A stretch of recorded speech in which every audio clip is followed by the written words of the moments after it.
చెప్పండి sir. Director అన్నప్పుడు అన్ని మోయాలి కదా సార్. డైరెక్టర్ అన్నప్పుడు మరి ప్రమోషన్ చేయాలి కదా సార్. చేస్తారు కదా కంపల్సరీ. 20 ఇచ్చారండి, 2-3 ఇంటర్వ్యూలు ఇచ్చారు. నేను అదే చెప్తాను మీరు అడిగినందుకు. ఆయన ఏంటంటే ఇమీడియట్ ఇంకో సినిమా షూటింగ్ లో ఉన్నారు కాబట్టి చాలా ప్లేసెస్ చాలా సినిమాలకు వచ్చినాయండి. కొత్తగా మిక్స్డ్ చాలా సినిమాలకు వచ్చినాయి. మిక్స్డ్ రేటింగ్స్ చాలా సినిమాలకు వచ్చినాయి. నేను ఆన్లైన్లో ఏదైతే మిక్స్డ్ టాక్ ఉందో అలాగే నాకు నచ్చినాయండి నేను ట్వీట్ చేసిన చూడండి. ఇది కూడా ఈక్వల్గానే ఉంది.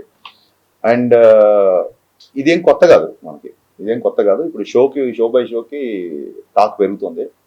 సో నెక్స్ట్ కమింగ్ హాలిడేస్ కాబట్టి డెఫినెట్గా సినిమా మా ఎక్స్పెక్టేషన్ తగ్గట్టుగానే వెళ్తుంది. మా ఎక్స్పెక్టేషన్స్ దాటాలని కూడా కోరుకుంటున్నాం.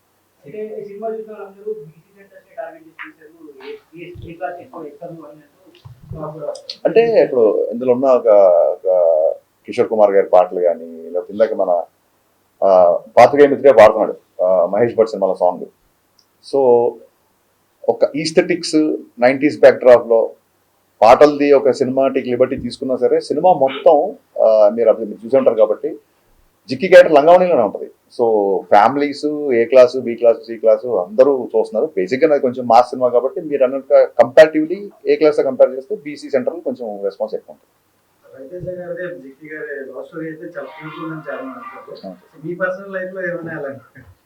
పర్సనల్ లైఫ్ లో నాది కాదు కానీ నా చుట్టుపక్కల ఫ్రెండ్స్ది మేము స్కూల్ డేస్ లో ఉన్నప్పుడు ఈ ల్యాండ్ లైన్లు ఒక అమ్మాయికి ఫోన్ చేయాలంటే ఇప్పుడు అంటే కప్పుకున్న వాట్సాప్ లో మెసేజ్ రీచ్ అయిపోతాయి. పక్కింటికి వెళ్ళి చేసేవాళ్ళు, ఎవరన్నా మగ గొంతు వినగానే టపకొని ఫోన్ పెట్టేవాళ్ళు. ఇలాంటి చాలా ఎక్స్పీరియన్స్ ఉంది. సో అందుకే ఆ ఫోన్ డెడ్ అయ్యి సీన్ ఉంటుంది ఒకటి. వీళ్ళిద్దరు ఆయన ఫోన్ వంక ఇద్దరు రొమాన్స్ చేసుకుంటే ఫాదర్ వచ్చి ఎవరితో మాడుతున్నాం అమ్మా అంటే అది అక్కతో మాడుతున్నా అంటే ఫోన్ డెడ్ అయ్యి అది రియల్ లైఫ్ లో జరిగిన ఇన్సిడెంట్. మా ఫ్రెండ్ ఉన్న ఒక అమ్మాయి ఫోన్ లో మాట్లాడేసుకున్నారు. ఫోన్ డెడ్ అంటే తెలియదు ఊరికే, అంటే వాళ్ళ ఇంటికి వెళ్ళి ఆ అబ్బాయి కూర్చుంటే ఈ అమ్మాయి ఫోన్ లో మాట్లాడితే అతనితో మాడుతుంది. రియల్ లైఫ్ ఇన్సిడెంట్ ఇది. So based on true incidents అనలేం కానీ అలా జరిగింది. అంటే క్యామియో అనేది మీరు అబ్జర్వ్ చేస్తే సినిమాలో ఎప్పుడైతే విలన్ ఇంట్లో హీరో ఇరుక్కుపోతాడో, ఎప్పుడైతే ఆ బిఫోర్ నైట్ జిక్కి అనే అమ్మాయితో హీరో పెళ్లి అవ్వాల్సి వస్తుంది తెలిసినప్పుడు ఇక్కడ కాదు ఎన్ని లంచాలకి ఎన్ని ఫైట్లు ఎంత మనుషులు పంపినా సరే హీరో లొంగట్లేదు అన్నప్పుడు పెళ్లి జరిగే ఇంట్లో గొడవ చేస్తే అప్పుడన్నా ఇతను బయటకు వస్తాడేమో అన్న ఒక థాట్తో పెళ్లింటికి వెళ్ళిపోతాడు. కానీ జప్తు చేసిన డబ్బంతా వదిలేసి హీరో వెళ్ళలేని పరిస్థితి. సో అక్కడ ఇంకొక ఐటీ ఆఫీసర్ రావాలి, కథ డిమాండ్ చేసింది. అక్కడ ఇంకో క్యారెక్టర్ ఊరికే స్టార్ తో క్యామియో చేయించాలని కాదు, కథ డిమాండ్ చేసింది. డిమాండ్ చేసినప్పుడు హీరో గారి దగ్గర ఒక చిన్న జూనియర్ ఐటీ ఆఫీసర్ లాంటి వ్యక్తి వస్తే బాగుంటుంది అనిపించింది. సో సినిమా బిఫోర్ ఎందుకు చెప్పలేదంటే సస్పెన్స్ వెళ్ళిపోతుందని చెప్పలేదు. ఇప్పుడు మీడియా ముఖంగా సిద్ధు జొన్నలగడ్డ గారికి మనస్ఫూర్తిగా థ్యాంక్స్ చెప్తున్నా. థియేటర్లో సిద్ధు ఎంటర్ అవగానే సినిమా నెక్స్ట్ లెవెల్కి వెళ్ళింది అంటున్నారు. అండ్ ఆ ఇంగ్లీష్ డైలాగ్, లెంత్ డైలాగ్ ఉంది కదా, లాంగ్ డైలాగ్, ఆ డైలాగ్ సిద్ధు చెప్పాడు. అది స్క్రిప్ట్ లో లేదు, ఆ డైలాగ్ అప్పటికప్పుడు సిద్ధు చెప్పాడు. సో అమేజింగ్ అంటే సినిమాలో తన కంట్రిబ్యూషన్ కి విపరీతమైన రెస్పాన్స్ వస్తుంది. ఆ డోర్ పగిలి సిద్ధు ఎంటర్ అవగానే థియేటర్ లో ఒక ఎరప్ట్ వచ్చిందని చెప్తున్నారు డిస్ట్రిబ్యూటర్లు అందరూ. So Siddhu, thank you my star boy, thank you so much for your wonderful and impactful camp. Thank you sir. 90s అనేటప్పటికి మాకే కనెక్ట్ అవుతాయండి, ఇందులో చాలా మంది లేరు. ఆ ఏజ్ నాదే కాబట్టి మహేష్ భట్ సాంగ్ వచ్చినప్పుడు సౌదీ అరేబియాలో చూసాను నేను ఆ సినిమా. చాలా కనెక్ట్ అయిపోయాం. ఆ ఫోన్ ట్రాపింగ్ కానీ పక్కింటికి వెళ్ళి రావటం కానీ ఇవన్నీ అసలు అలాంటి థాట్స్ ఆ పాటలు మహేష్ భట్ పాట అమితాబ్ బచ్చన్ గారికి ఎలా పెట్టాలనుకున్నారు అంటే కావాలనే చేశారా? నెక్స్ట్ మోరవర్ జిక్కి అని సింగర్ పెట్టారు. నాకు చాలా మంది ఫ్యామిలీస్ ఫోన్ చేశారండి. జిక్కి అనే పేరు పెట్టడం అనేది అసలు చాలా బాగుంది అబ్బాయి అని చెప్పి చాలా మంది ఫోన్ చేశారు.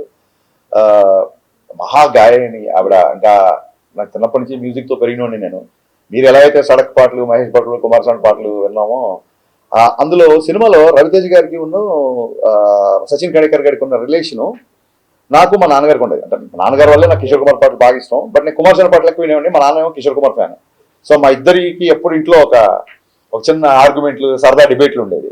సో దాన్నే సినిమాలో పెట్టాను. మీకు నచ్చడం, దానికి విపరీతమైన రెస్పాన్స్ రావడం నాకు చాలా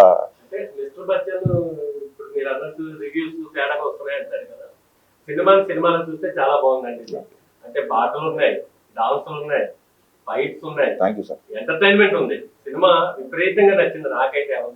థ్యాంక్ యూ అండి, థ్యాంక్ యూ సో మచ్. అలా ప్రేక్షకుడిని ఏమి ఊహించుకోకుండా వెళ్తే సినిమా చాలా బాగుంటుంది.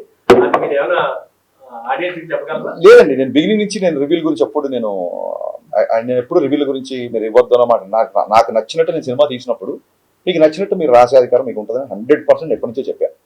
సో వాట్ ఎవర్ ద డిబేట్లలో ఒక 2-3 సార్లు కొంచెం ఏమన్నా హిటెడ్ ఆర్గ్యుమెంట్స్ అయినా పర్సనల్ అటాక్స్ నుంచి అయింది తప్ప నా సినిమాని నాకు నచ్చేటట్టుగానే మీ రివ్యూ ఉండాలని చెప్పి నేను ఎప్పుడు అనలేదు. అండ్ రివ్యూస్లలో కూడా నాకు బాగా నచ్చిన మీకు ఇక్కడ వచ్చే ముందే మళ్ళీ ట్వీట్ చేశాను నేను. గ్రేట్ ఆంధ్ర రివ్యూలో వాగ్దానంలోని లిరిక్స్ని కోట్ చేస్తూ, ఆయన పేరు తెలియదు నాకు, ఆయన ఆ రివ్యూలో ఆ లిరిక్స్ రాశాడు. నాకు చాలా ఆనందం వేసింది. సో అదే ట్వీట్ చేశాను. చిన్నప్పుడు మా నాన్నగారు వాగ్దానంలోని సీతా కళ్యాణం నాకు చూపిస్తూ దాని మీనింగ్ అన్ని ఎక్స్ప్లెయిన్ చేసేవాళ్ళు. సో ఒక రచయితకు కానీ ఒక దర్శకుడికి కానీ హై ఎప్పుడు వస్తుందంటే ఎప్పుడుదో 50 ఏళ్ల కిందటి లిరిక్స్ కదా, సీతా కళ్యాణ్ గురించి ఇప్పుడున్న జనరేషన్కి నచ్చుతుందో లేదా, ఇలాంటి ఒక ఇది పెడదామా వద్దా అన్నప్పుడు సరే ఇది బ్యాక్గ్రౌండ్లోనే వస్తుంది కదా నేను చెప్పి పెట్టినప్పుడు రివ్యూ రాసిన వ్యక్తి దాన్ని గుర్తు పెట్టుకొని బాగుంది, పైగా ఇది ఆ సీన్లో కరెక్ట్గా కూర్చుంది అని రాసినప్పుడు నిజంగా చాలా ఆనందం వేసింది. ఇలాంటప్పుడే మంచి సాహిత్యం, మంచి మ్యూజిక్, కమర్షియల్ ఇన్సెక్యూరిటీ లేకుండా ఇది రీచ్ అవుదా అనే ఒక ఆలోచన లేకుండా తీసుకెళ్లాలని చెప్పి ఏ రచయితకైనా ఏ దర్శకుడికైనా అనిపిస్తుంది. సో నేను దాన్ని ట్వీట్ చేశాను. ఆయన ఐ థింక్ గ్రేట్ ఆంధ్రలో 2.25 ఎంతో వేశారు. So I think I mean చాలా సినిమాలు 2.5, 2.25 వచ్చినాయి. చాలా సినిమాలు బ్లాక్ బస్టర్లు అయ్యాయి, పెద్ద సక్సెస్ అయ్యాయి. నాకు ఓకే ఓకే లేదండి, అలాగే జర్నలిస్టులు ఎప్పుడు బ్లాక్ చేయలేదు. నేను బ్లాక్ చేసేవాళ్ళు ఎవరంటే కొంచెం బూతులు మాట్లాడుతూ ఇంట్లో ఉన్న లేడీస్ని తిడుతూ అలాంటి వాళ్ళని బ్లాక్ చేస్తుంది తప్ప నీ సినిమా బాగాలేదు అప్పుడు ఇన్ని అప్రిషియేషన్ వచ్చినప్పుడు ఎక్కడో కొంత ఒక నెగిటివిటీ ఉన్నప్పుడు తీసుకోకపోతే అలాగే మొత్తం ఆబాల గోపాల సినిమా అలరించాలని కోరుకోవడం కూడా అత్యాశే. డెఫినెట్గా కొంతమంది నక్షలు ఉంటారు, వాళ్ళు మాట్లాడుతుంటారు, because we have a digital evolution these days, అది ఉంటుంది. కమింగ్ టు ద జర్నలిస్ట్, ఆయన ఏం చేశారంటే ఒక ఫోటో ఏదో పెట్టి ఇది దాని గురించి ఏదో కామెంట్ చేశారు. సో చాలా మంది అడుగుతున్నారు ఎందుకు మీరు దాన్ని కౌంటర్ చేయట్లేదు, ఆర్మీ వాళ్ళు అందరూ మన ఇష్టపడే వాళ్ళు, సినిమా నచ్చిన వాళ్ళు అందరూ. అదేమైందంటే first day of the shoot అండి. బేసిక్గా first day of the shoot Shekhar master ఎప్పుడైతే డ్యాన్స్ మూమెంట్లు మూవ్లో వెళ్ళిపోతాయి అనుకోండి, అది ఎప్పుడు చూడడానికి ఎబ్బెడ్డుగాని ఇబ్బందిగా ఉండకపోవచ్చు. మీరు ఎప్పుడైతే డ్యాన్స్ మూమెంట్ని మ్యాగ్నిఫై చేసి ఫోటో తీసి స్క్రీన్ చేశారనుకో, అది ఒక పోస్టర్ లాగా మీరు ప్రత్యేకంగా పోస్టర్ స్టిల్ కదా, స్టిల్ ఫోటోగ్రఫీ కదా. సో స్టిల్ ఫోటోగ్రఫీ చూస్తే మీరు ఏ పాటలో ఏ స్క్రీన్ షాట్ తీసినా మీకు ఇబ్బంది కలిగేలా చేయొచ్చు బేసిక్గా. అయినా సరే నేను దాన్ని ఎందుకు కౌంటర్ చేయాలంటే శేఖర్ మాస్టర్ చాలా పెద్ద మాస్టర్. ఫస్ట్ డే షూటు ఆ మూమెంట్ అతను కంపోజ్ చేసినప్పుడే ఇది పెద్ద ఎంకరేజింగ్ ఏం లేదు, పెద్ద అవసరం లేదని నాకు ఒక చిన్న థాట్ వచ్చిందండి బేసిక్గా. But first day shoot master రాగానే ఈ మూమెంట్ వద్దు ఆ మూమెంట్ వద్దంటే డైరెక్టర్ ఆయన ముందు లోలో అయిపోతాడు. ఆ ఫస్ట్ డే షూటింగ్ సెటప్ చేసే టెన్షన్లో ఉన్నాను నేను.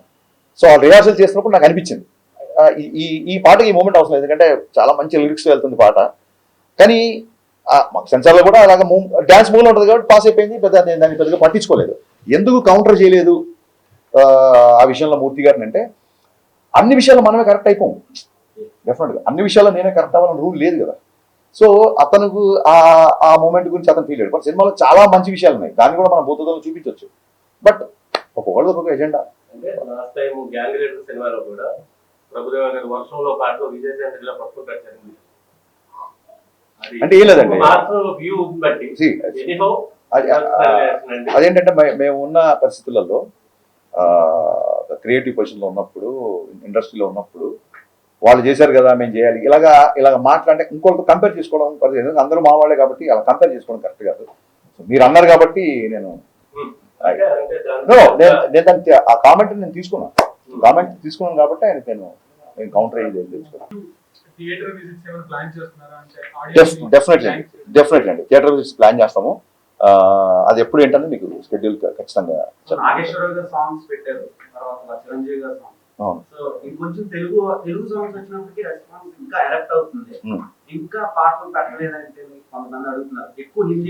లేదండి, అక్కడ డైలాగ్ ఉంది కదా, సుదర్శన్ డైలాగ్, ఏం మావా పచ్చారి హిందీ పాడినా తెలుగు మాసం గంట చూపిద్దాం డైలాగ్ ఉంది కదా. కథ ప్రకారం మార్వాడి ఫ్యామిలీ, హీరో ఏమో కోటిపల్లి కుమార్ సేన్ అని చెప్పాము. కుమార్ సేన్ గారు ఇప్పుడు ప్రేమాలయం పాట మనం ఎందుకు పెట్టామంటే అది ఆ రోజులు హిందీ పాట కూడా డబ్బింగ్ అంత సూపర్ హిట్ అయ్యింది. సో ఆ చిన్న నాస్టాలజీ రావాలని బేసిక్గా నేను హైదరాబాద్ బాటం కాబట్టి కొంచెం హిందీ సాహిత్యం ఉంది, అది కథలో అవసరం అయింది. ఇప్పుడు అమ్మాయి డబ్బింగ్ లో కూడా కొంచెం అక్కడక్కడ తెలుగు బ్రోకెన్ తెలుగు మాట్లాడినా చాలా అందంగా క్యూట్ గా ఉందని చెప్పి అందరూ మెసేజ్ చేస్తున్నారు. ఎందుకంటే మార్వాడి ఫ్యామిలీ కదా, తెలుగులో అంత ఫ్లూయెంట్ ఉండకపోవచ్చు, కాబట్టి తను చెప్పినా బాగుంటుందని చెప్పి తనతో డబ్బింగ్ చాలా కష్టపడింది అమ్మాయి. సో సహజంగానే పాటలు అన్నా లిరిక్స్ అన్నా ఇష్టం కాబట్టి అన్ని పాటలు అంటే ఏముందండి, మొత్తం అన్ని పాటలు. మధ్యలో మీరు భద్రాచలం కొండ సీతమ్మవారి అంట సేమ్ ఆ పాటకి రవితేజ గారితో చిరంజీవి గారు చేసినట్టు చేయించారు. అవునండి, అవును. ఆయన ఎవరు అభ్యంతరం పెట్టారండి? సేమ్ లేదండి, అసలు రవితేజ్ గారు దేనికి అభ్యంతరం పెట్టలేదు. డైరెక్టర్స్ హీరో కదా, మీకు అందరికీ తెలుసు కదా. సో చెప్పినట్టు చెప్పిన దానికంటే బెటర్గా ఎరగదీసారు. దానికి లైట్ మూమెంట్స్ వేసినా సరే థియేటర్లో అసలు రెస్పాన్స్ షేక్ అయిపోతుంది. భద్రాచలం కొండ బాస్ సాంగ్ రాగానే, అండ్ రెప్పల్ డప్పుల్ సాంగ్ అయితే స్టేజ్ మీదకి వెళ్ళి డాన్స్లు వేస్తున్నారు అందరూ. అండ్ లాస్ట్ సాంగ్ కూడా అబ్బాచాయ్ సాంగ్ కి స్టేజ్ మీదకి వెళ్ళి డాన్స్లు వేస్తున్నారు. అండ్ అంటే నేను చాలాసార్లు చెప్పాను, I believe in this kind of film. మంచి పాటలు, మంచి సాహిత్యం, మంచి entertainment, not just comedy, entertainment. ఇప్పుడు ఇంటర్వెల్ కి జగదేవ్ గారికి ఉన్న హీరోకి వచ్చే సంభాషణ ఇట్స్ ఎంటర్టైనింగ్. వాళ్ళిద్దరి మధ్య కాన్ఫ్లిక్ట్ అనేది ఎంటర్టైన్ ఆఫీస్లో. సో మంచి పాటలు కానీ, మంచి డాన్సులు కానీ, మరి ఒక చిన్న విలన్తో ఉండే కాన్ఫ్లిక్ట్ కానీ, ఇవన్నీ part of entertainment. Comedy is also part of that entertainment. And Satya గురించి ఎన్ని కాల్స్ ఎన్ని మెసేజ్ నాకు వచ్చిన, సత్య కూడా వచ్చి ఉంటే లేవని నాకు డౌట్. పత్రికాముఖంగా జగదేవ్ గారికి నేను శిరస్సు వంచి కృతజ్ఞతలు చెప్తున్నాను. చెప్పగానే కథలో ఆయన క్యారెక్టరేషన్ ఒక 20 minutes చెప్పగానే ఆయన క్యారెక్టర్ ఓకే చేశారు. ఓకే చేసి కంటిన్యూగా 30 days చాలా బిజీలో ఉన్నప్పుడు కూడా ఆయన మిగతా షెడ్యూల్స్ కూడా అడ్జస్ట్ చేసి ఆయన కంటిన్యూగా 30 days ఒకటే పెద్ద షెడ్యూల్ చేశారు. జగదేవ్ గారికి ఉన్న రవితేజ్ గారికి మధ్యన సీన్స్, ఆ డైలాగ్స్, సింహాన్ని లోపల బంధిస్తున్నాం అంటే నేను బయటకు వస్తే చూపిస్తాను అంటే ఇప్పుడే చూపించు, ఈ క్షణమే చూపించు అని చెప్పి ఆ డైలాగ్ నుంచి విపరీతంగా మాట్లాడుతున్నారు. సో ఓవరాల్ వెరీ హ్యాపీ అండి.